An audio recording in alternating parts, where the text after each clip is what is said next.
زنتنا كاساتلايت تلفزيون إرسات بصحكم كبرات خطاتلتنا نلومي 19 طري كتاشن إسران شنشن زدالنا لكم زيناتا صعب وكقربيو سمع مكتتال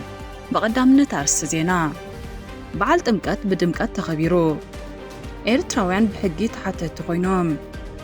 قداي مأسرتي برغادة جنرال قعش قبره يكاته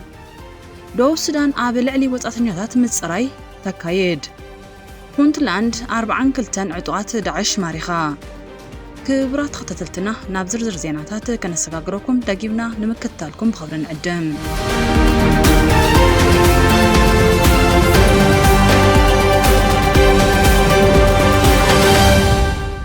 بعال تمكات بهاجر درجة لومي بدمكات تخبيرو لومي 19 طري بعال تمكات قدوس باتريارك بوطان ليقان ጳጳሳትን ሓለፍቲ ሃገረ ስብከት ኣስመራ ሊቃውንቲ ከምኡውን ሰበስልጣን መንግስቲ ዲፕሎማሰኛታትን ብኣሽዓት ዝቁፀሩ ምእመናን ኣብ ዝተረኽብሉ ብክብ ዝበለ ድምቀት ተኸቢሩ መደበር ቴሌቪዥን ኤሪሳት ንኹልኹም ኣመንቲ እምነት ክርስትና እንኳዕ ኣብፀሓኩም ትብል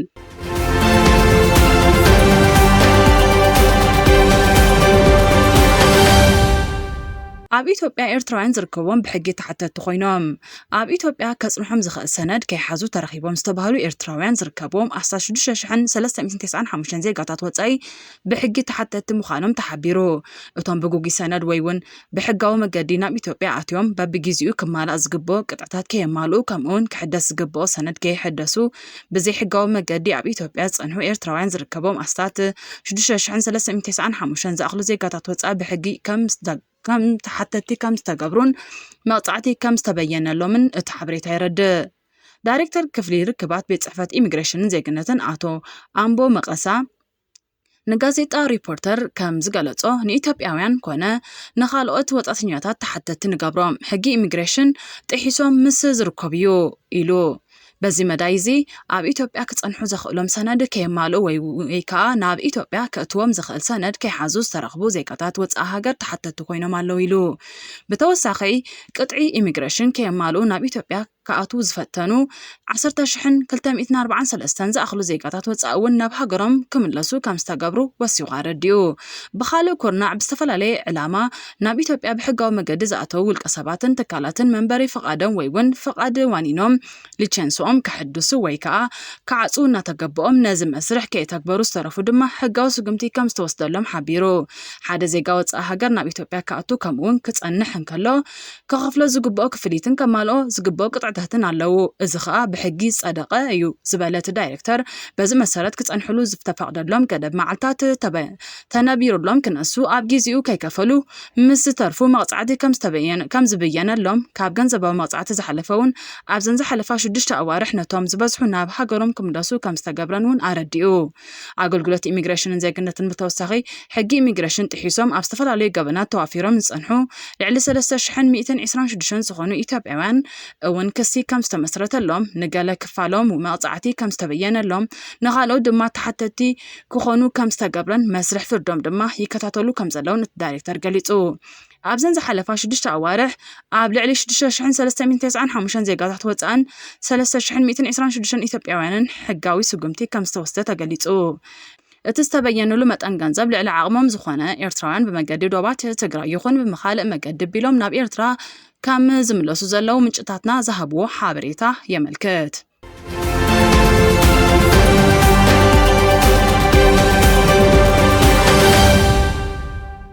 ማእሰርቲ ብርጋዴር ጀነራል ጉዕሽ ገብረ ምስ ምድላው ኩናት ዝተኣሰር ምዃኑ ተሓቢሩ ሰብ መዚ ሓይልታት ጸጥታ ትግራይ ንኣዛዚ ኣርሚ 15 ዝነበረ ብርጋዴር ጀነራል ጉዕሽ ገብረ ምእሳሮም ምስ ምድላው ኩናት ከም ዝተሓሓዝ ኣብ ኣኽሱማውያን ሚድያ ትማሊ ዕለት 18 ጥሪ ዝተዘርግሐ ሓበሬታ የመልክት ሰብ መዚ ሓይልታት ጸጥታ ትግራይ ንኣዛዚ ኣርሚ 15 ዝነበረ ብርጋዴር ጀነራል ጉዕሽ ገብረ ከም ዝኣሰሩ ቤት ጽሕፈት ሰላምን ጸጥታን ትግራይ ትማሊ ሰንበት 18 ጥሪ ዝዘርግሑ ሓበሬታ ይረድእ ተጋዳላይ ጉዕሽ ገብረ ብዝተጠርጠረሉ ገበን ተኸሲሱ ኣብ ትሕቲ ሕጊ ከም ዝርከብ ዝሓበረት ቤት ጽሕፈት በቲ መስርሕ መሰረት ክሲ ተመስሪቱሉ ጉዳዩ እናተኸታተለ ከም ዘሎ ኣፍሊጡ እቲ ክሲ ብግንባር ሰሜናዊ ምብራቕ ኣቢሉ ብቐዳም 17 ጥሪ 2026 ኣብ መቐለ ናብ ዝርከብ ማእከል ቀዳማይ ብርኪ ቤት ፍርዲ ሓይልታት ጸጥታ ትግራይ ዝቐረበ ኮይኑ ኣብ ሰለስተ ጉዳያት ዘተኮረዩ ምስ ጸላይ ብምርኻብ ንሰራዊት ብምፍራስ ከምኡውን ትእዛዝ ላዕለዋይ መሪሕነት ብምጥሓስ ከም ዝተጠርጠረ ድማ ይግለጽ። እቲ ቤት ፍርዲ ንዕለት 26 ጥሪ ክቐርብ ቆፀራ ግዜ ዝሃበ ክኸውን ከሎ ተኸሳሲ ኣብ ማእከል ወታደራዊ ፖሊስ ተኣሲሩ ክጸንሕ እውን ትእዛዝ ኣመሓላሊፉሎ። ቤት ጽሕፈት ሰላምን ጸጥታን ትግራይ ኣብቲ ብቐዳም ምሸት ብመገዲ ፌስቡክ ዘውፅኦ መግለጺ ብርጋዴር ጀነራል ጉዑሽ ገብረ ኣህዱታት ውሽጣዊ ሰላም ክስእናን ኣብ መንጎ ተጋዳላይን ኣመራርሓን ምትእማንን ከይህሉን ክሰርሕ ብምጽንሑ ሰራዊት ከይስልጥንን ንልኡኽ ከይዳሎን ብምዕንቃፉ ከምኡውን ኣብ ከተማታት ዓመፅን ዕግርግርን ንኽልዓል ሰባት ኣብ ምጉጃልን ምውዳብን ተግባራት ብምውፍባሩ ምኽንያት ብሓይልታት ጸጥታ ትግራይ ከም ዝተሓዘ መግለጹ ይዝከር። ኣብዚ ጉዳይ ኣመልኪቱ ርእይትኡ ብመገዲ ፌስቡክ ዝሃበ ኣማኻሪ ቀዳማይ ሚኒስትር ኢትዮጵያ ኣብ ጉዳያት ምብራቕ ኣፍሪቃን ፕሬዚደንት ውድብ ስምረትን ኣቶ ጌታቸው ረዳ ብወገኑ ካብ መዝነቱ ቅድሚ ዓመት ብዘይ ኣገባብ ዝተልዓለ ሰብ እንታይ ትእዛዝ ክጥሕስ ይኽእል የግዳስ ጉዕሽን ብፆቱን ኣብ ናይ ላዕለዎት ኣዘዝቲ ጨብረቕራቕ ክንኣቱ የብልናን ዝብል መርገፂ ብምሓዞም እዮም ተታሒዞም ዘለው ኢሉ እቶም ኣሰርቲ ባዕሎም ስበተንዎ ሓይሊ ድሕሪ ሓደ ዓመት ይብትኖሎ ኢልካ ናብ ካልእ ገበን ምእታው ባህሪኦም ካብ ምቅላዕ ወፃእ ካልእ ትርጉም ከም ዘይብሉ ዝገለጸ ኣቶ ጌታቸው ዝጠርጠርናዮ ኩሉ ገበነኛዩ ዝብል መርገፂ ጓሓላሉ ናይ ጥንቲ እምነቶም ስለዝኾነ ብዙሕ ኣየገርመለይን ኢሉ ክእሰሩ ዝግብኦም ለያቡ ብሽም ሕጊ ጀጋኑ ዝጭወይላ ትግራይ ኣንጻር ህልውናኣ እያ ትወፍር ዘላ ክብል እውን ወሲኹ ገሊጹ። ብርጋዴር ጀነራል ጉዑሽ ነቲ ጉባኤ ዘካየደ ክፋል ሕወሓት ይድግፉን በአቶ ጌታቸው ረዳ ዝምራሕ ዝነበረ ጊዜያዊ ምሕዳር ከመዓረረይ ጠልቡን ንዝነበሩ ካብ ኮር ንላዕሊ ብዝብል ዝፍለጡ ኣዘዝቲ ሰራዊት ብምቅዋሙ ካብ ዝሓለፈ ዓመት ጥሪ 2025 ጀሚሩ ካብ መሪሕነት እቲ ሰራዊት ተኣጊዱ ከም ጸንሐ ላንዳ ሪፖርት ኣብ ወግዓዊ ገጽ ዩቲዩብ ዘርግሖ ጸብጻብ የመልክት። ብርጋዴር ጀነራል ጉዑሽ ብቐዳም 17 ጥሪ ናብ ቤት ጽሕፈት ግንባር ሰሜናዊ ምብራቕ ብጀነራል ማሾ በየነ ተጸዊዑ ምስ መኪንኡን ዓጀብቱን ምስ ኣተወ ብዕጡቓት ተኸቢቡ መኪንኡ ከረክብ ዓጀብቱ ዕጥቆም ከራግፉን ምስ ተገብረ ናብ ፍስሓ ማንጁስ ከም ዝተወስደ ምንጭ ወሲኹ ጠቒሱ። እዚ ጉዳይ ኣካል ናይቲ እቶም ንኹናት ዝኣበዩ ልዕሊ ኮር ተጋሩ መራሕቲ ክእሰሩ ኣለዎም ዝብል ተልእኾ ጽምዶ ሕወሓትን ህግደፍን ከም ዝኾነ ብምግላጽ ማእሰርቲ ብርጋዴር ጀነራል ጉዑሽ ገብረ ኣካል ምድላው ኩናት ምዃኑ ኣጋይሽ ተንተንቲ ፖለቲካ ምስ ኣካያዲ ስራሕ ኣክሱማውያን ሚድያ ብምቕራብ ጠቒሶም እዮም።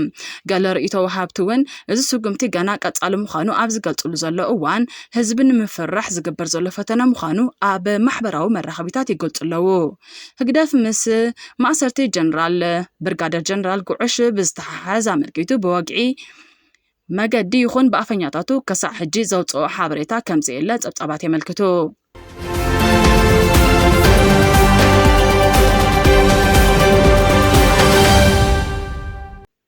ኣብ ኣስመራ ተወሊዶም ዝዓበዩን ብዘይፈቃዶም ናብ ትግራይ ዝተባረሩን ተጋሩ ናብ ኣስመራ ተመሊሶም።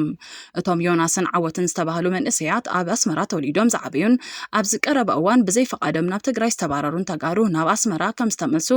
ናይል ሚድያ ኣብ ዩቲዩብ ዝዘርግሖ ሓበሬታ ኣመልኪቱ። እቶም ስድሮም ኣብ ኤርትራ ዝርከቡ ዮናስን ዓወትን ቅድም ኣብ ዝበለ ምስ ናይል ሚድያ ኣብ ዘካየድዎ ቃለ ምሕትት ካብ ስድሮኦም ተፈልዮም ኣብ ትግራይ ክነብሩ ከም ዘይጠዓሞምን ናብ ኣስመራ ክምለሱ ከም ዝደልዩን ገሊፆም ምንባሮም ይዝከር። ነዚ ስዒቡ ድማ ሓደ ዳንኤል ዝተባህለ ኤርትራዊ ምስ ፕሮፓጋንዲስት ኣወል ስዒድ ብዛዕባ እቶም ወገናት ናብ ኤርትራ ዝምለስሉ ጉዳይ ኣመልኪቱ ከም ዝተዘራረበ ይግለጽ። ኣወል ምስ ሰበስልጣን ኤርትራ ብዝገበሮ ምርድዳእ ድማ ናብ ኣስመራ ክምለሱ ተገይሩሎ። ብመሰረት ናይል ሚድያ ዘርግሖ ጸብጻብ ጋዜጠኛ ናይል ወልደ ጊዮርጊስን ዮናስን ዓወትን ካብ መቐለ ናብ ዛላንበሳ ዘብፅሓቶም ኮይና ካብቲ ዶብ ድማ ኣወል ስዒድ ተቐቢሉ ናብ ኣስመራ ኣብፅሕዎም ኣሎ። መንግስቲ ኤርትራ ብሰላም ክቕበለና ኢና ደሊ ዝበሉ ዮናስን ዓወትን ንኹሎም እቶም ናብ ኣስመራ ንኽምለሱ እጃሞም ዘበርክቱሎም ሰባት ኣመስጊኖም። ኣወል ኣቀባብላ ናብ ዝገበረሉ እዋን ኣብ ዝሃቦ ርእይቶ እዚ ምምላስ ጽምዶ ናይ ውልቀ ሰባት ዘይኮነ ናይ ህዝቢ እናኾነ ይቕጽል ምህላው ዘመልክት እዩ ኢሉ ጉዳይ ጽምዶ ርክብ ህዝቢ ምስ ህዝቢ ንምሕያልን ሰላም ህዝብታት ኤርትራን ትግራይ ናብ ደሙ ንምምላስን ኣገዳሲ ምዃኑን ኣስሚሩ። እንተኾነ ብዛዕባ ዶ ብዘይ ሕጋዊ ኣፍልጦ ምስጋር ኣመልኪቶም ንጋዜጠኛ ናይል ወልደ ጊዮርጊስን ኣፈኛ ህግደፍ ኣወል ስዒድን ብምውቃስ ብሕጊ ዘኸስስ ተግባር ከም ዝፈጸሙ ኣብ ማሕበራዊ መራኸቦታት ዝወሃቡ ዘለው ርእይቶታት የገንዝቡ።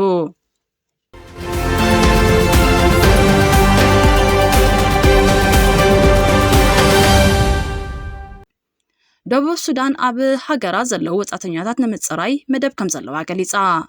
ዳይሬክቶሬት ሲቪል መዝገብ ኢሚግሬሽን ዜግነትን ፓስፖርትን ኣብ ደቡብ ሱዳን ዝነብሩ ወጻተኛታት ምዝገባ ሲም ካርድ ተጠቒሙ ቅኑዕ መረዳእታን ንምእካብ ብደረጃ ሃገር መርመራ ምጽራይ ንምክያድ መደብ ከም ዘለዋ ኣፍሊጡ ዋና ዳይሬክተር እቲ ዳይሬክቶሬት ሜጀር ጀነራል ኤልያ ኮስታ ብ16 ጥሪ ኣብ እዋን ምጅማር ሓደሽቲ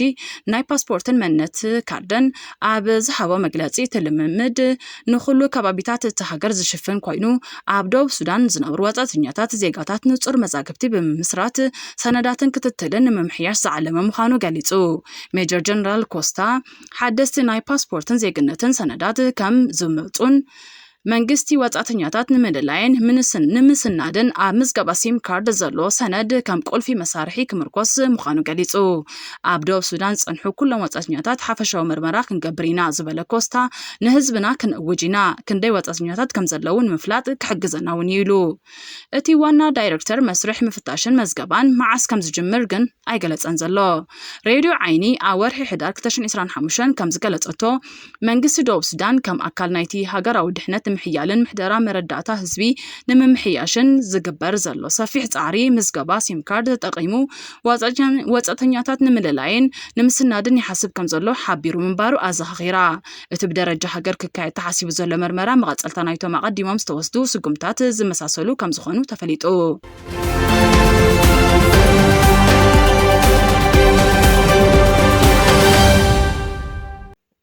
ኣብ ፑንትላንድ ካብ ዝተኣስሩ 42 ዕጡቃት ዳዒሽ እቶም 23 ኢትዮጵያውያን ምዃኖም ተገሊጹ ሓይልታት ጸጥታ ፑንትላንድ ኣብ ሰሜን ሶማልያ ካል ሚስካድ ኣብ ዘካየዶ ሰፊሕ ስርሒት ዝተኣስሩ ወጻተኛታት ዕጡቃት ዳዒሽ ዝርዝር ኣውፅኡ ብመሰረት እዚ ሓበሬታ ልዕሊ ፍርቂ ካብቶም ኣብ ቀይዲ ዝኣተዉ ዕጡቃት ማለት 23 ኢትዮጵያውያን ምዃኖም ሂራን ኦንላይን ብ18 ጥሪ ሓቢሩ እዚ ድማ ኣህጉራዊ ግብረ ሽበራዊ ጉጅለ ዳዒሽ ኣብ ኢትዮጵያ ሰፊሕ ናይ ምወላን ውዳብን ስራሕ የካይድ ከም ዘሎ ዓብዪ መርኣያ እዩ ኣብ ዝርዝር ኣስማት ናይቶም ዝተኣስሩ ኢትዮጵያውያን ከም ዘርእዮ ካብ ዝተፈላለየ ከባቢታት እቲ ሃገር ምዃኖም እዚ ድማ ነቲ ስክፍታ የልዕሎ ብዘይካ ኢትዮጵያውያን ዜጋታት የመን ቱርኪ ሞሮኮን ታንዛንያን ኣብቲ ጉጅለ ተሳቲፎም ከም ዝተረኽቡ እቲ ሓበሬታ ይመልክት እቲ ሓበሬታ ከም ዘመልክቶ ኣኽረርቲ ሓይልታት ኣብ ውሽጢ ሃገር ብሕቡእ መርበባት ብምቋም ንመንእሰያት ንሽበራዊ ንጥፈታት ኣሰልጢኖም ናብ ጎረባብቲ ሃገራት ይዋፍሩ ከም ዘለዉ ዘመልክት እዩ ኣብዚ ጉዳይ መንግስቲ ኢትዮጵያ ዛጊድ ዝሃቦ ወግዓዊ መልሲ የለን ክቡራት ተኸታተልትና ንሎሚ ዝበልናዮም ዜናታትና እዞም ክትከታተሎም ፀናሕኩም ይመስሉ ነይሮም ጽባሕ ብኻልእ ዜናታት ክሳብ ንራኸብ ሰላም